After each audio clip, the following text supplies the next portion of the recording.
Welcome to Shanthi's kitchen. இந்த மாதிரி கருவாட்டை குழம்பு வச்சு பாருங்கள், டேஸ்ட்டாக இருக்கும். சிறிதளவு புளி, 3 கரண்டி மிளகாய்த்தூள், அரைப்பதற்கு தேவையான பொருள்: மிளகு 1 ஸ்பூன், சீரகம் 1 ஸ்பூன், பூண்டு கொஞ்சம், தேங்காய் கொஞ்சம்.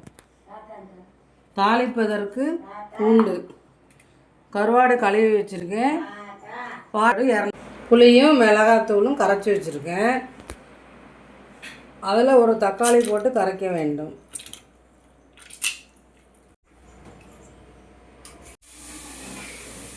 பூண்டு இந்தளவுக்கு செவந்து வரணும்.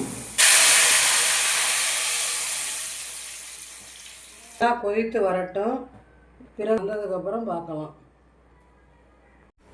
கத்தரிக்காய், முருங்கைக்காய் போடவும். கத்தரிக்காய் முருங்கைக்காய் நல்லா வெந்ததுக்கப்புறம் கருவாட்டை போடவும். கருவாட்டை அதில் சேர்க்கவும்.